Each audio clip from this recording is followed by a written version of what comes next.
Hello everyone, it's Jesse here. 11/20/2015, 8:46 p.m. I have Itty Bitty here with me. This is possibly her last video that she'll be in. I think the family's gonna get her tomorrow. I'm not 100% sure on that, but I think they will. So this will be the last video she's in. I'm gonna miss you, you little bitty booger. And everybody else out there's gonna miss you too. Say goodbye. She's a darling. Okay, I've been tagged by Bonarchy7. Thank you, Bonnie. I don't do many tags, but when I do get tagged, I try to do them. So this tag is the fear tag, and it has 6 questions, so let's start. Number 1, what is scarier, ghosts or zombies? Well, that's very easy for me. I've been around paranormal stuff all my life. I think I think it's attracted to me. I think I'm like a sensitive or something because it happens all the time. And it's not because I'm crazy or anything like that. The zombies is the answer. What's scarier? Not your your stereotypical zombie apocalypse would be like would be hell because I only have one weapon. I don't have a cache of weapons, and I live in the city, so that ain't good. Well, not city, but I live in town, so that's not good. You'd want to live way out in the country, right? So you could barricade yourself in and stuff like that, and have water and all that junk. But anyways, there's also another type of zombies. You probably don't think about this, but there's people that out there are taking these types of drugs that make them bite people's faces off. That would be considered it's called the zombie drug or something like that. That's pretty much like a modern day zombie. And I would be scared to death of a person that's trying to eat my face. Y'all heard about that on the news a few years ago, or a couple years ago, I'm sure, or last year, or something like that. So zombies would be it. I'm wrong. I got 2 weapons. I got a bat right here too. My pistol's sitting there, and I got a bat, so I got 2 weapons. All right, number 2. What would you do if you woke up to a ghost standing over your bed? Well, nothing really. I would probably say, after being slightly startled, not completely startled, but slightly startled, I would probably say, go next door and haunt my mom. She scares easier. That's probably what I'd say.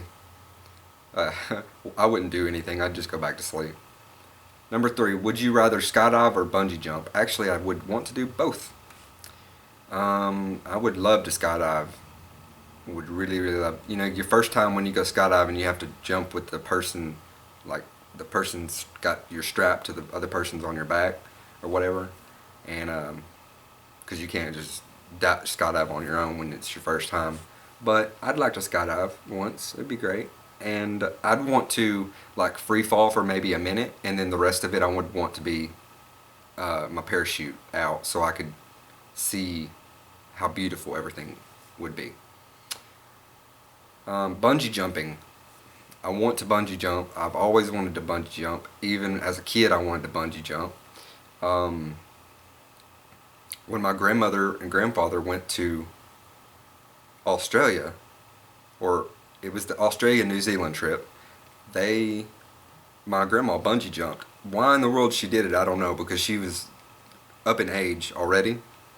I don't know why she did it, but she did it. She bungee jumped.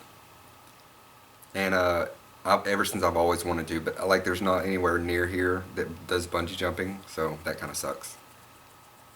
Number 4, what is scarier, spiders or snakes? I don't mind like tarantula-sized spiders or bigger.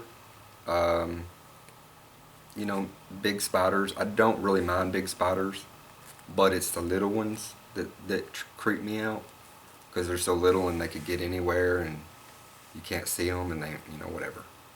And snakes. I'm not a fan of people owning like large pet snakes, like the ones that are really long and big, like pythons and stuff, that get really big and long. I don't think people should own them because they crawl out of their they can break out of their enclosure and go choke you to death while you're in your sleep or eat your child. So I don't think people should own something over like, I would say like 5 feet. I don't think people should own snakes over 5 feet long.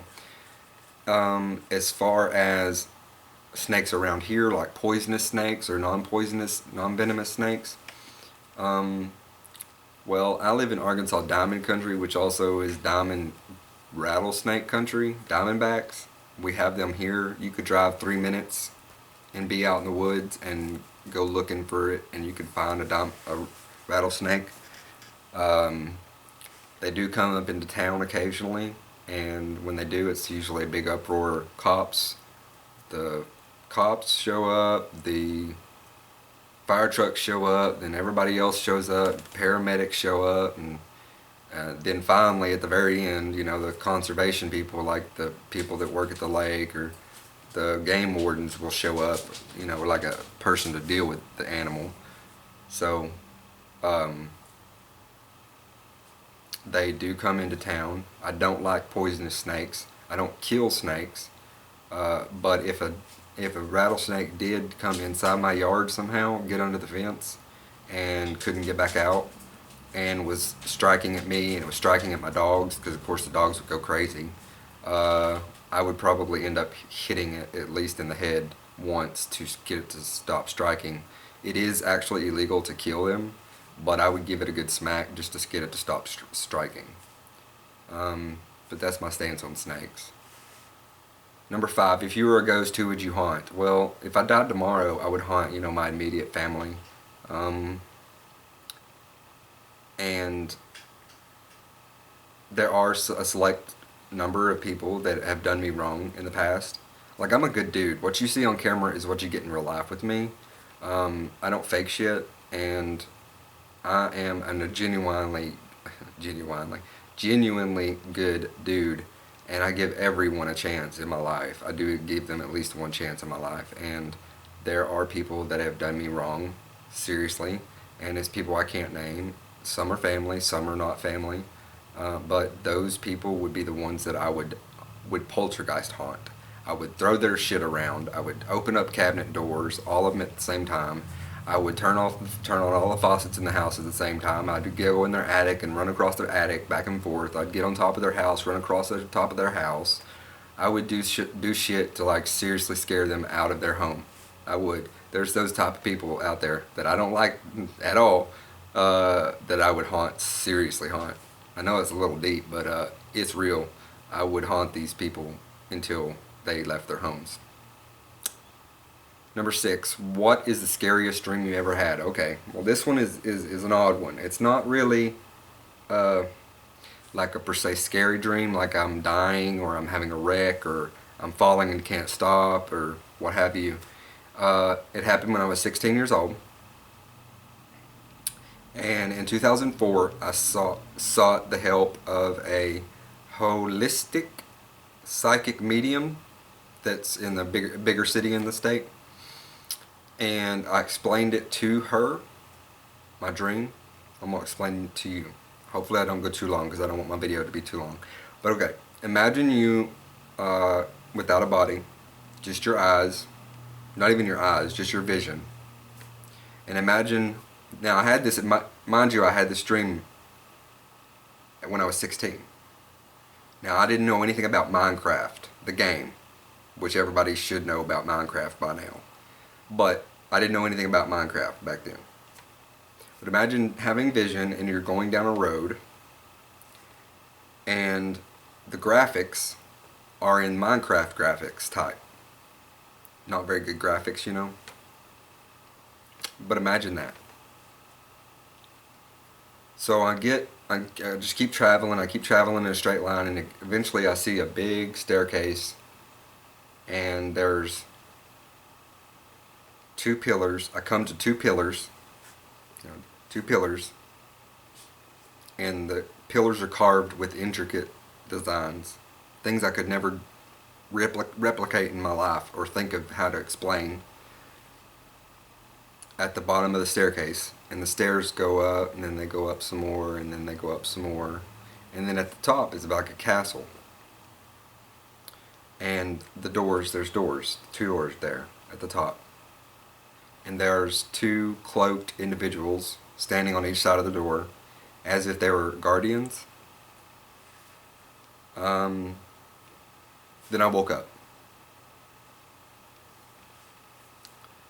So the dream creeped me out because I never dreamed anything like that before in my life. And the hooded figure scared me. And so this dream has always stuck with me. And occasionally I will have this same type of dream, but I never make it to the steps. And when I did make it to the steps, I got up all the way to the top and I saw those cloaked individuals in my first dream. But the dreams I've had since then, I've never been able to make it to the top of this same platform or this staircase. Just that happened at one time when I was 16. But the dream keeps reoccurring, same shit every time. And when I did seek the holistic medium, when in 2004, 2005, something like that, she told me that I had visited the Akashic records and that for some reason or another, at that time, I was denied entry into see the Akashic records. I know a lot about the Akashic records now, but you have no idea probably. But you Google Akashic records and delve into that a little bit and see what you think. That is the scariest dream I ever had. And I've had dreams where I've killed people, people have killed me, zombie eating dreams where I've been eaten by zombies. I've had dreams I was in an airplane and crashed. I've had dreams I was falling and couldn't stop myself and I died. Dreams I've drowned. Scary shit, right? But not the scariest dream would be my Akashic record dream. I'm not so scared now, but then when it happened, it really scared me. And when I talked to the medium and she explained it, it kind of creeped me out really bad. But then eventually I started getting to understand the Akashic records. It doesn't freak me out anymore. But at the time, that was my scariest dream. Alright guys, if you made it this far, thank you very much. I love you and always peace. If you want to, consider yourself tagged. I'm not going to tag anybody individually. So if you want to do this tag, you go ahead. The questions will be in the description below. Peace, humans. Love you. Like I said, always. And I'll see you again.